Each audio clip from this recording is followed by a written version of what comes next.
Houston Station 612. I am NVC and I guess BME TV. How do I call that up?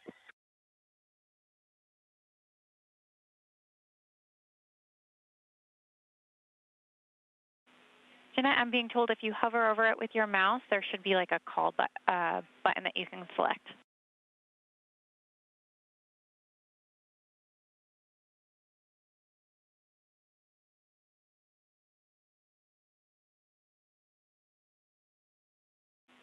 And Jeanette, this is optional. It's more so you can be looped in and see the kids during the call. So this is not required.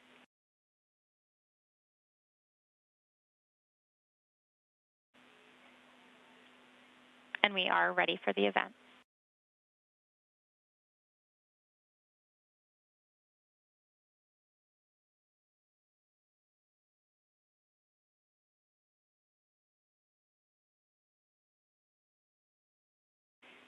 Hey, station, this is Houston. Are you ready for the event? I'm ready for the event. ACR, this is Mission Control Houston. Please call station.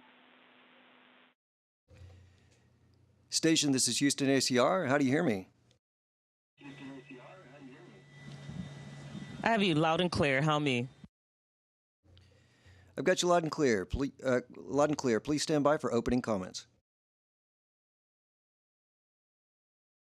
Hello, my name is LaShonda Reed Larry. I'm the Regional Director of the South Central Region for Jack and Jill of America Incorporated. I would like to thank NASA for giving our children this unique opportunity to engage with you on the space station. Here is our first question. Hi, I am Anthony from the Southwest Suburban Dallas chapter, and my question is, can you describe an experiment you are doing in space? Anthony, that's a great question. Just today, I was working on the material science lab, and we were installing a new sample in there. It's where they're looking at different materials and learning new things about how to make materials better and stronger on Earth and for use in space. So materials are a very important thing. They can protect us from radiation, that we can make habitats out of them. We can do many different things to protect ourselves with better materials. So we're doing quite a few material science experiments here on the station. Hello, my name is Cameron Williams and I'm from the Humble Kingwood chapter. My question is, how do you speak to your family? You're adorable, Cameron. That's a great question. So we have many ways to chat with our family. So we actually use Teams as a way that we can chat with our family. But we also have software that medical doctors use to talk to patients, to do like telemedical checkups on people. So we can call our family, we could see them, and we could talk to them at the same time. And this is relatively new, like over maybe a year and a half, maybe almost 2 years.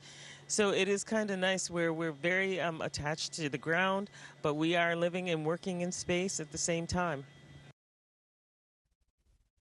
Hi, my name is Harper Madison from the Red River chapter, and this is my question. How do you describe what you do to your friends?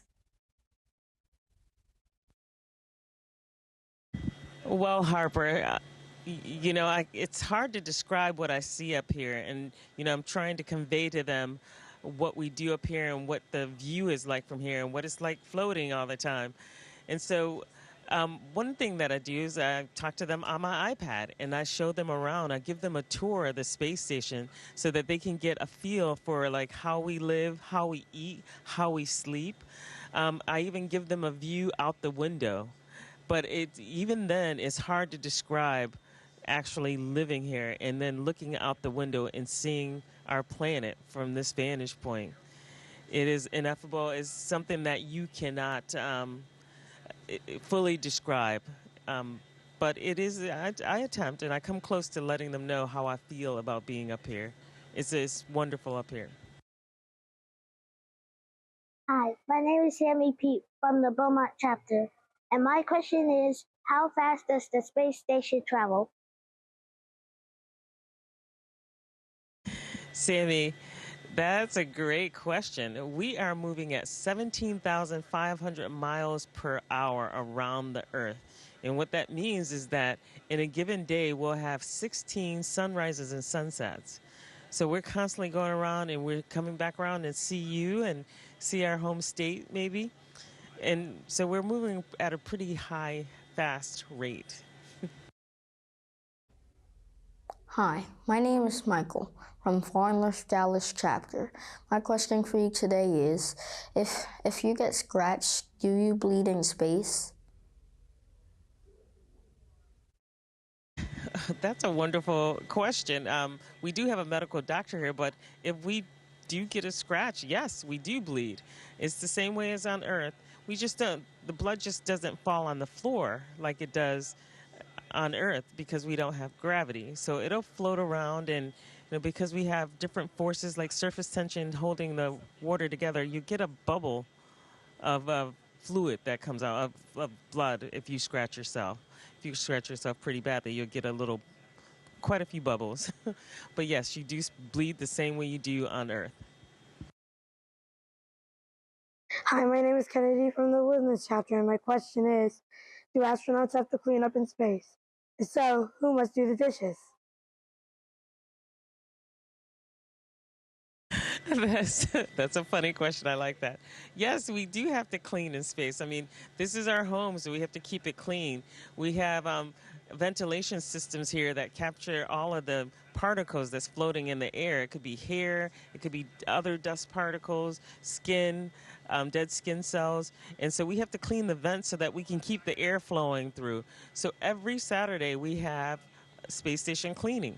And unfortunately, we don't have dishes because the food wouldn't sit on the dishes as it does on the ground. But what we do is we have to clean up after ourselves, and then on Saturday and Sunday we have to clean everything, all the handrails, we have to vacuum, and we have to make sure we keep this clean for the next crew that's coming along. So no one has to do the dishes, but we all have to clean. Hi, my name is Devin. I'm from the North Suburban Dallas chapter. My question is, do you sleep for 8 hours in space, and do you sleep in a bed? You guys have done a little homework. We actually don't sleep in a bed. And, I do like to try to get 8 hours of sleep per night. I sleep better than I do on Earth for some reason, but, maybe that's something we need to look into. But I actually sleep pretty well, and we have sleeping bags that we kind of just float in. And as we sleep, we just kind of float. And we have the sleeping bag is tethered down, so we don't float away. We don't float into another module, but we just kind of float inside our sleeping bags with no gravity acting on us. So maybe that's why I sleep better here in space, and I can get 8 hours of sleep. Hi, my name is Sterling Washington from the South Belt Houston chapter, and my question is, what does the launch from Earth to space feel like? I'm sorry, sweetie, can you repeat that for me one more time? The question is, what does the launch from Earth to space feel like? Earth to space feel like? And your microphone is off. Well, that's hard to describe because, the launch from Earth to space is something that you feel in your bones and your muscles in your body, and then it's also emotional. So as you're taking off from Earth, the sensation is surreal because it's better than any amusement park ride you can imagine. But you're just lifting off, and then the dream becomes a reality too. So the emotion behind it as well. So you feel it all over, and it's an amazing feeling as you're lifting up off Earth, and then at some point at a given point, you become weightless, and you have the weightless indicator indicating that you no longer are held by Earth's gravity. So, it's an incredible experience that I hope you get to feel one day.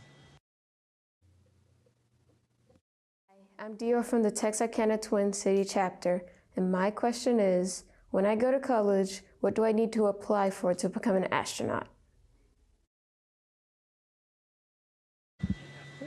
That's another good question. So when you go to college, I suggest you follow your dreams and follow your passions as to what you want to really do in life. Right now on station, we have aerospace engineers, we have fighter pilots, we have medical doctors, and we have chemists. So as you can see, we all have quite different backgrounds and experiences, but we came together and we made a crew, and you can be trained as well. Once you become an astronaut, you are trained to be an astronaut, trained to do spacewalks, trained to do robotics. But the education that you have gives you the background experience that you need in order to understand these things and perform well on them. So I suggest that you go to school for STEM, science, technology, engineering, mathematics, and then follow your dreams on top of that. Whatever your heart's desire, follow it with all, everything that you have. Don't back away. Don't back down. You will see that as you dream big and you aim for extremely high goals, even if you don't make it to that goal, you will land somewhere pretty far along in comparison to if you never did go after that dream. So I suggest stay in STEM and follow your heart. Hi, I'm Clark Brumfield, and I'm from the Artemis chapter. And my question is, what do you do to combat boredom while in space?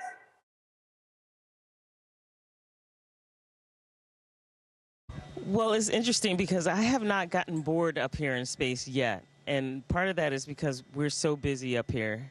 When we get downtime, what we end up doing is we're talking to family and friends. We're giving them tours of the space station, and we do a lot of science and other activities on board to ensure that the space station is in good condition. Like we'll have a couple of spacewalks next week in order to repair things outside the space station.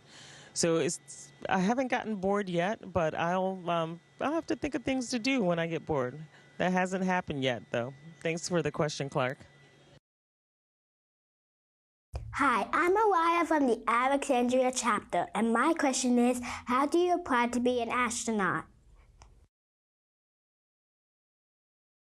Well, that's another good question. You should go onto the NASA's website. You should look at the requirements to become an astronaut and then wait for the announcements to come up. The announcements are usually announced by USA Jobs, and you can go online and apply on there. But you have to make sure that you have the basic requirements that are outlined on the website in order to become an astronaut. Hi, I'm Sierra Wilson from the Houston chapter, and this is my question.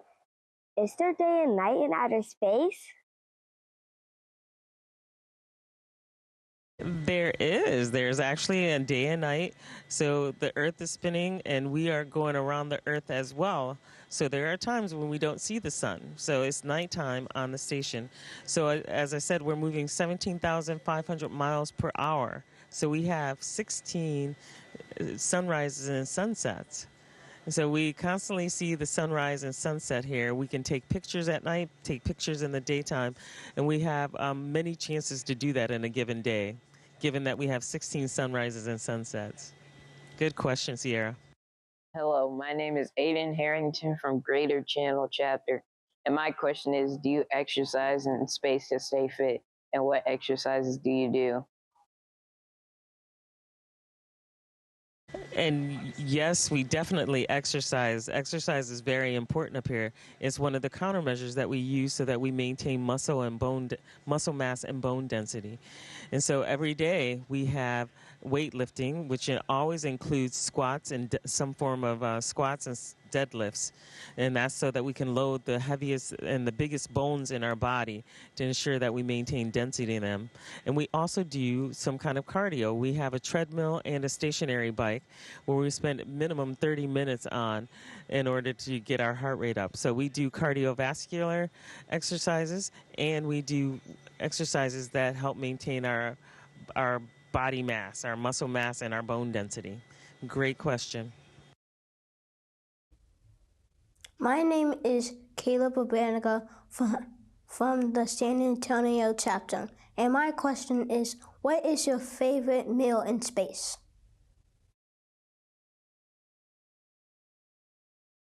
My favorite meal in space, well, it varies from time to time. So, but this time, at this stage in the flight, one of my favorite things is, I like peanut butter. So for breakfast or for lunch, I like to have a peanut butter on whole wheat bread, or I like to have the chicken with beans and corn, and it's like it's kind of in a tomato sauce, but it's pretty healthy and pretty delicious. So that's a great question.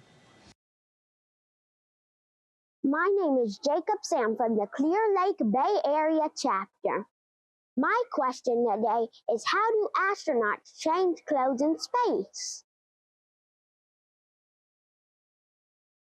So, Jacob, you're thinking about as we float, how do we get our socks on and our pants on and things like that? Well, we do it very slowly. You can kind of hold yourself pretty stable, and you could take off your socks and put them on easily. So, but as you can see, if you push off too hard, you'll add too much force, and then you'll start spinning out of control. So you got to stabilize yourself in order to do this. And, after a while, you become very, very good at being able to hold yourself steady in space.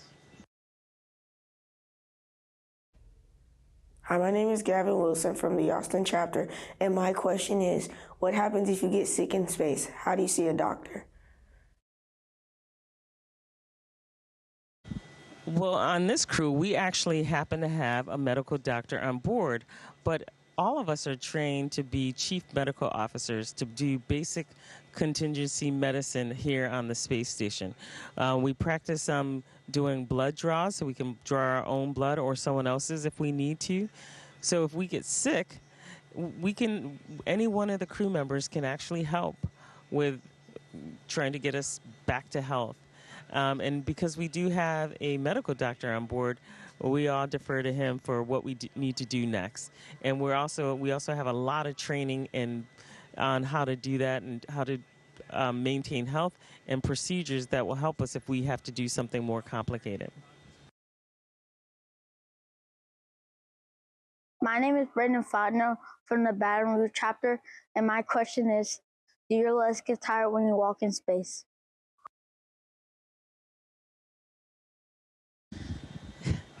So in space, Brandon, we don't actually use our legs as much as we use our upper body. We use our upper body.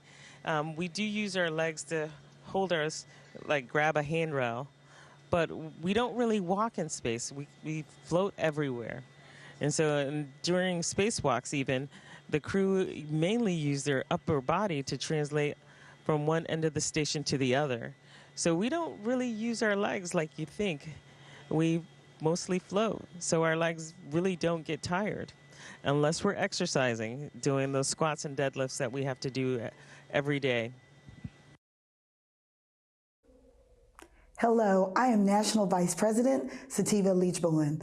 Thank you so much for joining and allowing our children of Jack and Jill of America Incorporated to participate in this event. We'd like to thank NASA and all of the individuals who allowed us to make this opportunity for our children. Have a great one. Thank you for your questions, and thank you for being here. Station, this is Houston ACR. That concludes the event.